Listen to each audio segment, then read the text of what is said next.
Welcome back to Top Shelf EDU. I'm your host, Aaron Lee. Today, I'm joined by Amanda Carroll, the Senior Regional Manager for the Americas for James Cook University, as well as Kaysha Kenney, who graduated with her master's recently from JCU. Welcome. Hey, thanks for having us. Yeah, thank you so much. Well, I guess to start, Amanda, for students who may not know much about James Cook University, how would you describe the university and what makes it unique compared to other universities? Yeah, so James Cook University is located in far north Queensland, Australia. We have two campuses there. Our one campus is around 11,000 students, and our second campus is around 3,000 to 4,000 students. So smaller, mid-sized public institution located in the tropics. So right up on the Great Barrier Reef, right in the rainforest, a really great place for students that want to get their hands in research, want to learn from the environment around them, want to directly impact the environment around them, but then also get to know their faculty well, and kind of have smaller classes and more of a kind of a beachy, laid back learning environment in Australia. Okay. And for Keisha, what did you study at JCU and what initially attracted you to go there and ultimately decide James Cook University? Yeah, I did my master's in marine biology. I am originally from California, and I knew I wanted to study abroad in Australia. So when I was initially researching master's programs, James Cook was um, the most renowned for the program that I was looking for. It was also right on the Great Barrier Reef. It had a really great research program. So there are a lot of different things that really pulled me into the program. Yeah, and being right on that Great Barrier Reef would be a kind of way to really get involved as well. Yeah, it was pretty much a dream situation there. That's great. Now, Amanda, back to you. How would you describe the academic culture at JCU, and what are some of the more popular or standout programs? And are there any underrated programs that students should know about? Oh, that's a great question. So I think academic culture wise, I think it's a very research focused institution. We in Australia too, just something to kind of keep in mind. It's a 3-year degree for the undergraduate students as well, so they're pretty much diving right into the program in which they intend to study. Our most popular programs, especially for North American students, have been historically our marine biology program. So we have a Bachelor of Science program with a major in marine biology that really focuses on the biology and taxonomy of marine wildlife.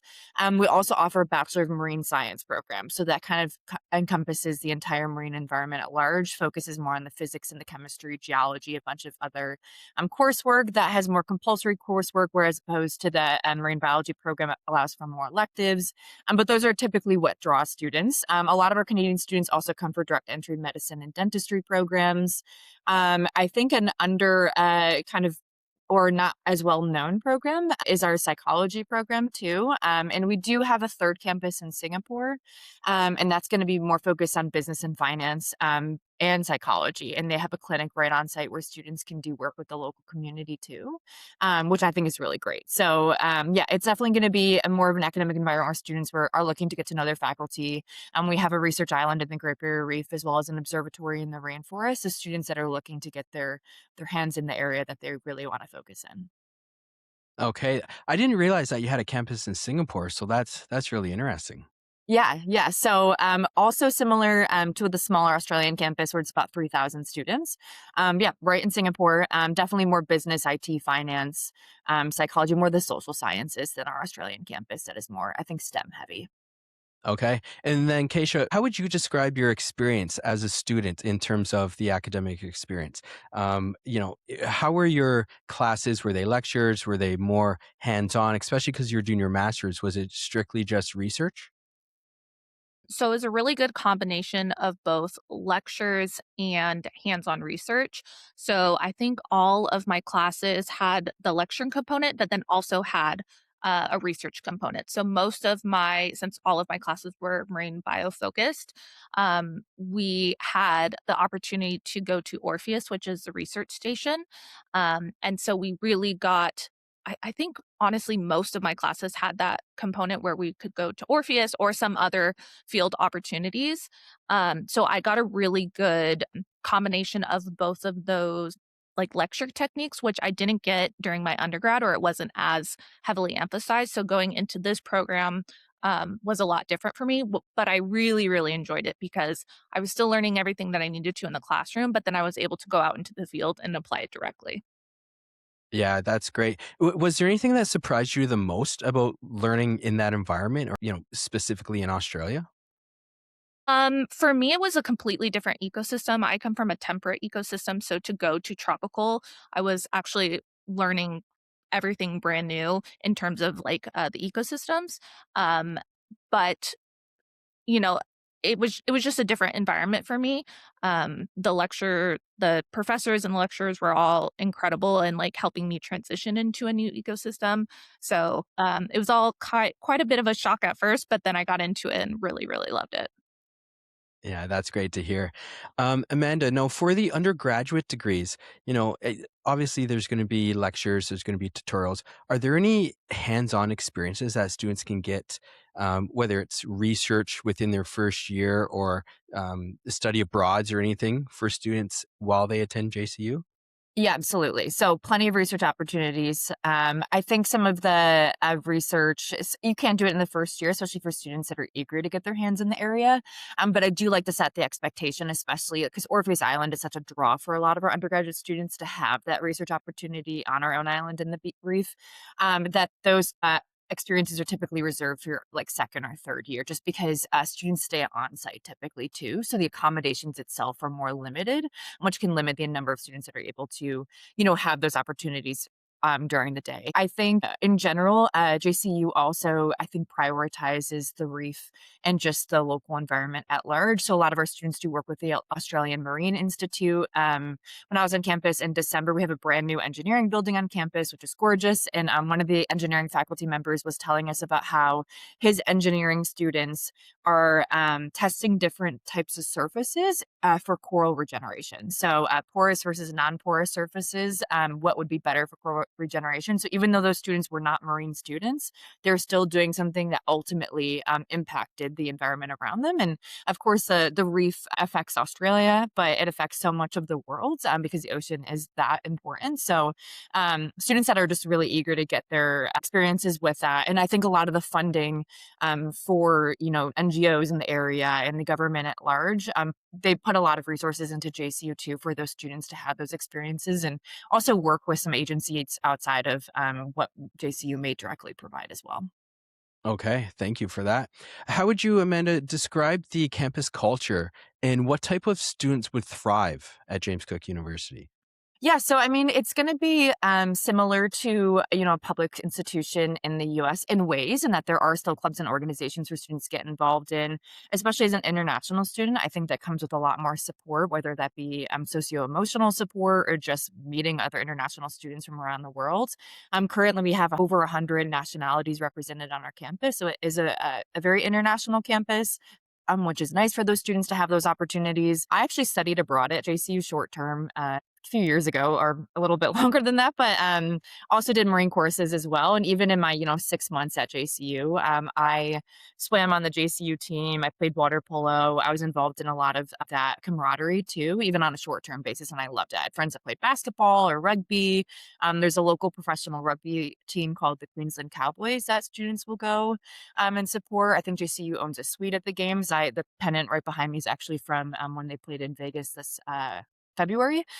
We went and watched them. So yeah, there's still a lot of opportunities for students to get involved in those things if they want to continue those activities as well.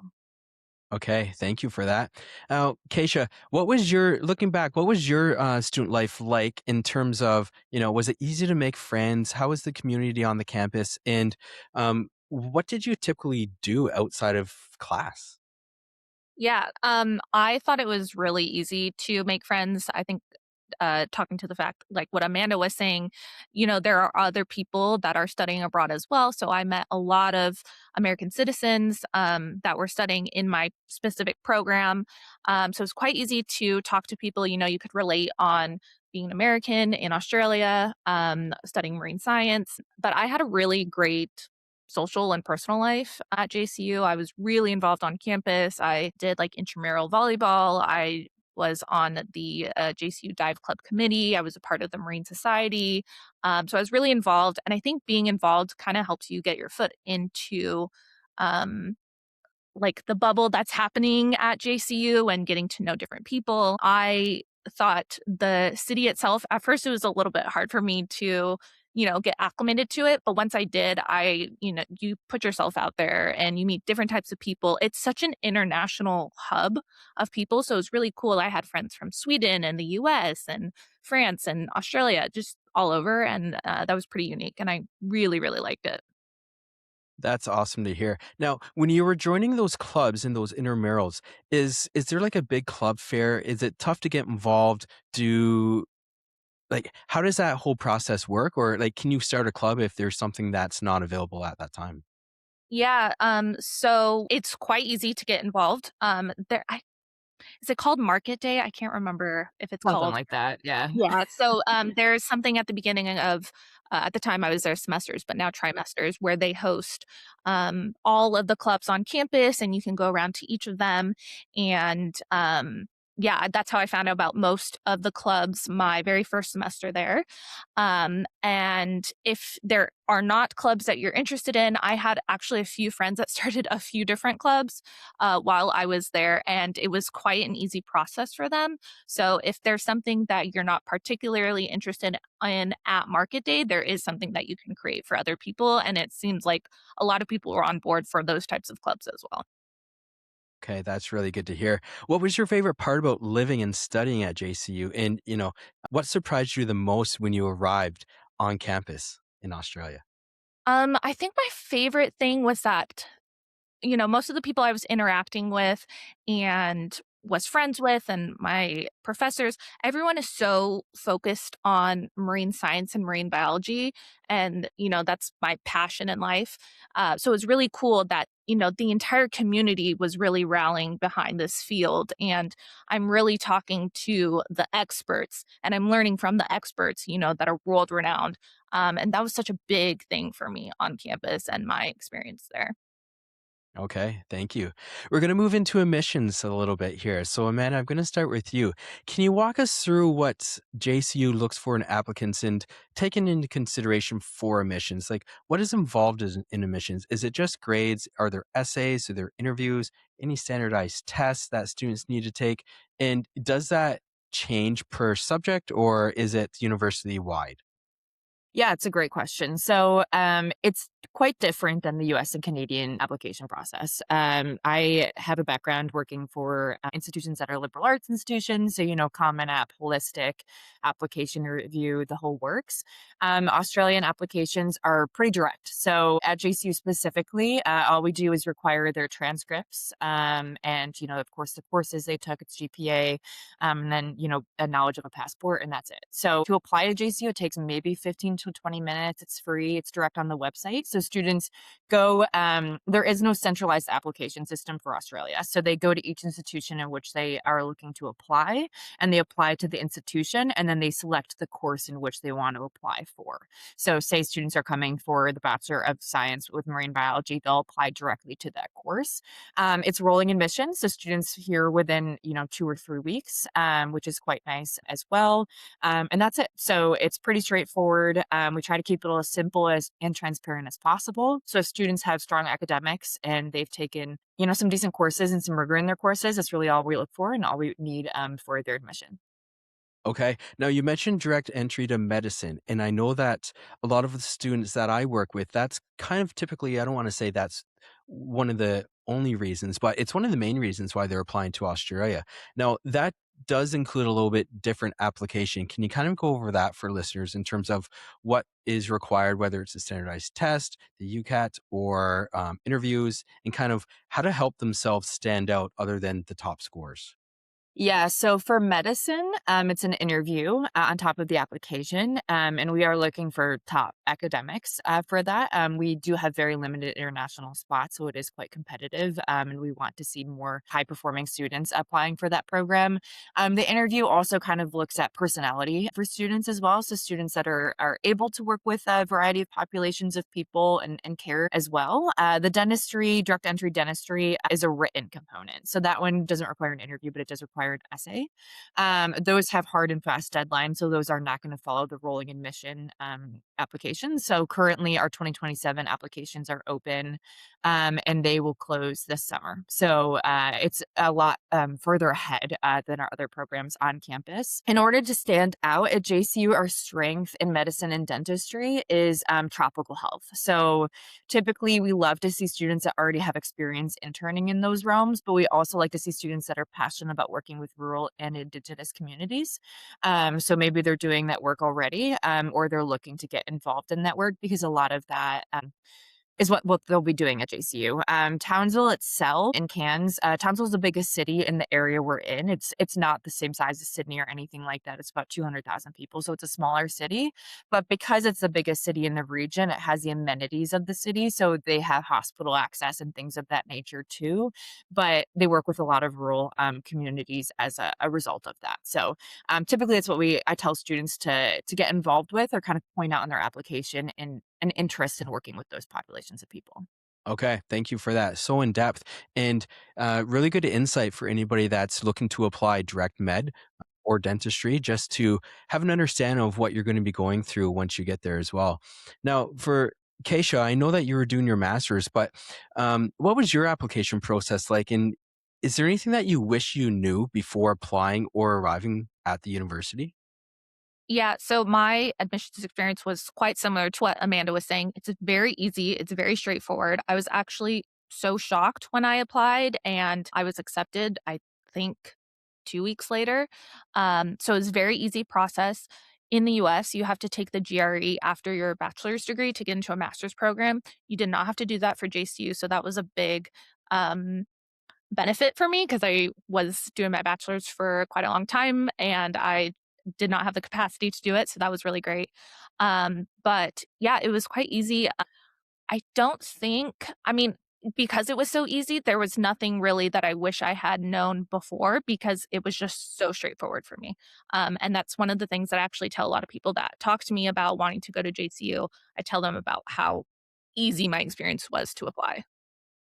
Okay. And that kind of it just kind of answered my next question. Is there any advice that you give to students who are considering studying abroad in Australia and specifically at JCU?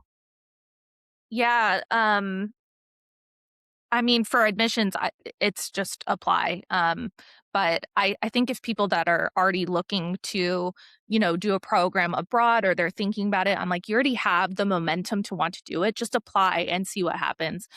Because that was really a big thing that pulled me in was, this school wanted me to be there. They offered me a scholarship to be there, and I was all in after that. So.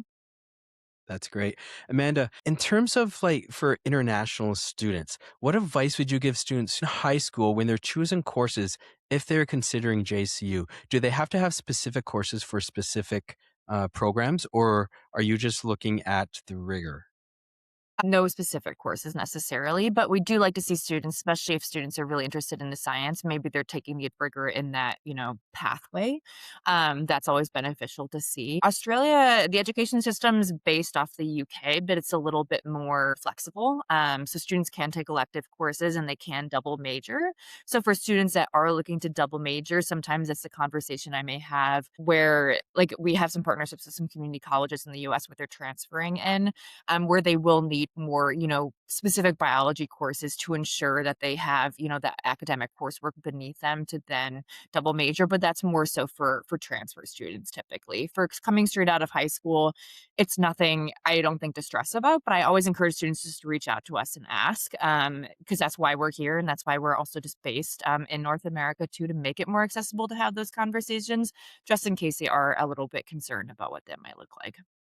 Yeah. And then if a student goes in and they start studying a certain degree, if for some reason they're like, okay, this isn't for me, is it tough to transfer into another subject or another major? Or is that something that may take an extra year just because of the prerequisites? It can depend, but I think if they're within the sciences or the same realm, it's pretty doable. Because it is a 3-year degree, there aren't any of those, general education requirements, per se. But say you're switching from, engineering to physics or something like that, some of those courses will naturally overlap, and that might make it easier for students to change their mind. And then if they want to add on time, they can. The really nice thing about, I think, Australian institutions too is the tuition is significantly less, especially in comparison to US institutions too. So even if they have to add on a year or what it may be, um, it's not as expensive as if they were adding on another year at a US-based institution too. So, yeah, I would tell students to not be afraid of it, talking about it with their academic advisors. Some situations will be easier than others, but yeah, just explore that if they want to, or just take electives in that other course when they arrive and figure it out as well. Okay, that's great advice. And it actually moves us into our next topic.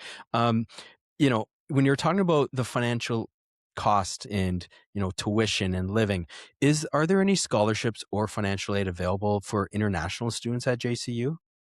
Yes. So we offer what's called the International Excellence Scholarship, which is a 25% tuition reduction for international students. They're considered for that when they apply. So when they get the offer letter, they'll get notified whether they receive that scholarship. So that could be within a matter of weeks. And that kind of echoes what Kaysha was saying was why not just apply and see, especially if the application is free, and that can kind of help them figure it out as well.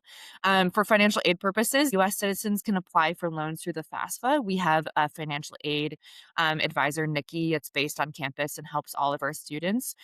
She also works with the GI Bill program. So any veteran dependent students are also eligible for that. And then Canadian students are also eligible to bring in Canadian provincial loans as well. So that can help save on costs as well. Okay, great. And then, Keisha, how did you approach your budget and adjusting to the cost of living as a student there? And, are there good supports or resources available to help students? Yeah, so I actually did receive the International Excellence Scholarship, so that helped reduce my tuition. Like Amanda was saying, it was significantly cheaper for me to do my master's program at James Cook University than it was to go out of state in the US, significantly cheaper. Um, when I was approaching my financial situation, Nikki's a great resource to have. She helped me with all of my FAFSA because I did have to get student loans for my master's program. But it was so easy. It was actually easier at JCU than it was at my bachelor's university. And for me, my experience is a little bit different because I come from Orange County in California, which is quite expensive to live in. Moving to Townsville, Australia, it was significantly cheaper for me to live in Townsville than it was for me to live in Orange County. So when I moved, I actually saved money. So finance wasn't as a big of a burden as I thought it was going to be. It was actually a lovely surprise for me. So with the exchange rate, I had an easier time with it. Yeah, that's really good to hear. And so, for all your listeners, that's something to definitely take into consideration as well. All right. How does JCU support students in preparing for either careers or applying to graduate school, Amanda? Yeah, so we have a careers office on campus that will help students with pretty much everything. So whether that's building a LinkedIn page, editing a LinkedIn page, interview prep, navigating maybe internships or post grad experiences that they want to apply for, whether that be graduate school or staying in country and working. Because students can do a postgraduate visa as well, where they can stay in country for typically 2 or 3 years after graduating as well. So kind of helping students navigate, what makes the most sense for them and how to go about that. The one cool thing I think about our career office is they even do meetings with prospective students. So previously, my previous institutions, the career office would not meet with students unless they were at least admitted, but typically not until they were confirmed or enrolled. At JCU, our career office is actually happy to meet with students ahead of them even applying or being sent an offer, which I think is great and makes it a lot more accessible for students maybe that know exactly what they want to do and kind of get the ball rolling and see if it's even possible by attending JCU too. So robust services in that way. And then also a great alumni network too. So we have alumni all over the world. Our alumni team travels all over the world to meet with the alumni and things too. So even just connecting with students with alumni in their intended career field and helping them build that network or maybe, get an internship with a JCU alum or what have it as well. Yeah, and that's really important because when people are investing all that money, they do want to see a return on investment. And, having those alumni and those experiences and those support systems to help students move on is going to be really important. Kaysha, you just graduated from your master's. How did you find the support and what are you doing now in your plans moving forward? Yeah, so I currently work as a marine restoration director at a nonprofit, an environmental nonprofit. My situation is quite unique, but once I moved back from Australia to the US, I actually got hired within 2 weeks of moving back. I had really great experience that I got from JCU, both diving and boating, that really launched me into my career that a lot of people were not considered for because they didn't have those skills that I was able to obtain during my time at JCU. Um, I really enjoyed living in Australia. I think about it all the time. My partner also did his master's program, the same master's program, and we think about it all the time. So we might be moving back in the near future just because we loved our experience so much there. Yeah, I actually did my teaching education in Australia as well, and I'm the same. I loved it over there, and I can't wait to get back. I still have a lot of mates that I talk to and keep in touch with as well. So anybody that is thinking about moving over there, it is fantastic. Um, what would you say? I guess we'll start with Amanda, but we'll ask both of you the same question. What is the biggest myth about JCU? Okay. So this is something that I've realized recently, and it's not even just JCU because we're all talking about how much we love Australia. It's truly one of the best places in the world. But something I've realized is I feel like a lot of North Americans had this misconception that everything in Australia is gonna kill you. So like the bugs, the spite, like everyone has concerns about it. And I've even had friends in my personal life say, I never will want to travel there because of, this video I saw online of a giant spider. And I think it's such a myth and it's almost like a bummer because there's so much more to Australia than the wildlife in ways, and I think the wildlife is a great part of it. But in general, I mean, Australia is 80 to 90% of the population lives between Sydney and Brisbane and Adelaide. It's very coastal, very urban, very safe, just beautiful. At JCU, there is a little bit more of that wildlife aspect given our location, but it doesn't hinder a student's ability to enjoy the location where they're at. And it's not something you're going to be seeing as much as I think it's kind of made out to believe. So obviously love the environment around you and learn from it, but from a safety perspective too, it's one of the safest countries in the world too. So yeah, I think that's a myth I'm always trying to bust because I'm like, there's so much more to Australia than this snake that you saw online. It's a really great place to be. And the wallabies and the kangaroos and the koalas and the whales and all sea turtles, everything like that, I think beat out that stuff too. But that's kind of my myth I would love to bust if I can. Okay, and Kaysha, what was your biggest myth? Yeah, that was actually gonna be my answer as well. Anytime I tell people that I lived in Australia, they tell me the same thing. I can never do it. The snakes and the spiders and the crocodiles and it when you move there, people teach you how to be safe when it comes to things like that. So as long as you're following the protocols and, doing what you should be doing, it's really not as much of an issue as people think it is.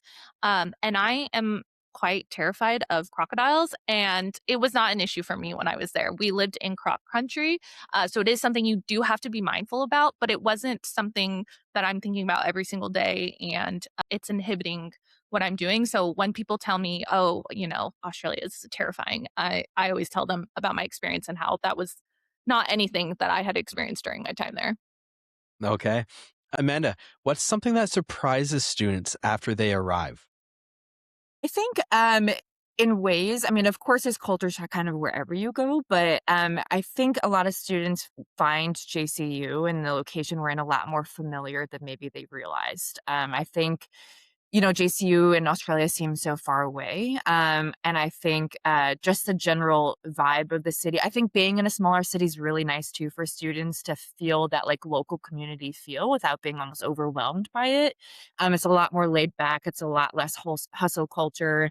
And as Keisha was saying, I mean, the general population there cares at large about the environment and the world around them. And I think that's pretty infectious.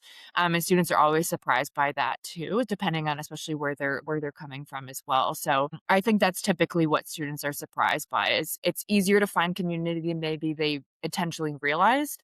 Um, They do have to put themselves out there a little bit. So I know you asked previously about, what type of student does well. It's typically a student that is a little bit more of a go-getter and willing to kind of put themselves in, unfamiliar situations or getting to know different people and things of that nature too. But yeah, I think everyone there, they're very charismatic, they're very friendly. They love getting to know where people traveled from and things like that as well. So it's just a lot more familiar and friendly, I think, than people give it credit for. Okay. Kaysha, what's your favorite spot on campus or in the surrounding area? On campus, it would probably be the science place. The building is beautiful. There's actually a tank right in the middle of it, a marine tank, which is quite beautiful, and it has all the fish that we're studying and invertebrates. And then outside of campus, it would have to be the Strand, so it's the strip right across the beach, and it has all the restaurants and lots of things happening. But yeah, two really great places. Okay. And Kaysha, again, if you're going to give one piece of advice to a student that is hoping to attend JCU, what would it be? Um, I would say put yourself out there and get involved. Getting involved is really the best way to fully experience everything on campus and fully experience the things that you're learning and connecting with people. So yeah, put yourself out there. Yeah, that's interesting because everybody that I talk to, whether it's alumni or people on this podcast, that's the first thing they say is you have to put yourself out there. You have to meet new people. That's where you find your people, and it's where you're going to have the best experiences as well. Final question, Amanda, if people are interested in connecting with you or learning more about JCU, how do they contact you or your admissions team? Yeah, so we have two regional reps in the US currently. So I'm based in Boise, Idaho, and my colleague is based in Madison, Wisconsin. We work with students from all over the Americas. So our email is just americas@jcu.edu.au.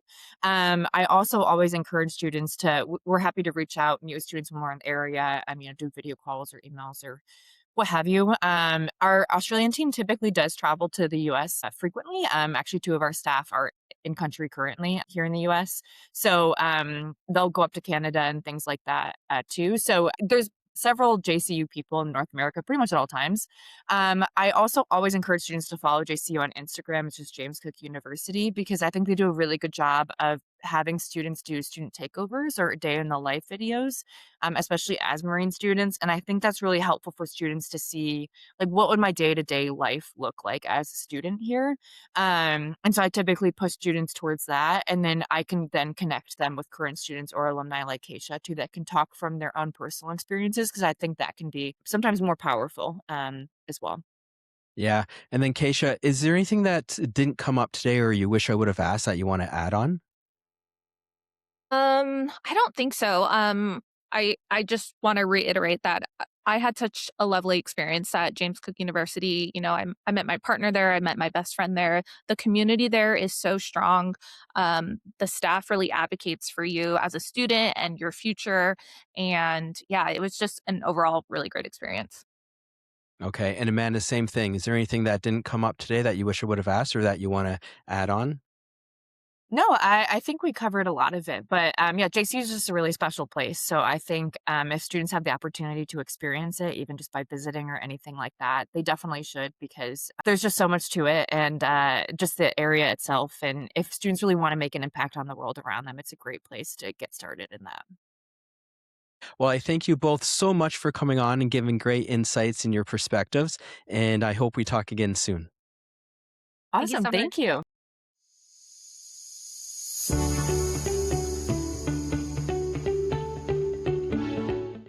Thanks for tuning in to Top Shelf EDU, your inside look at the university experience.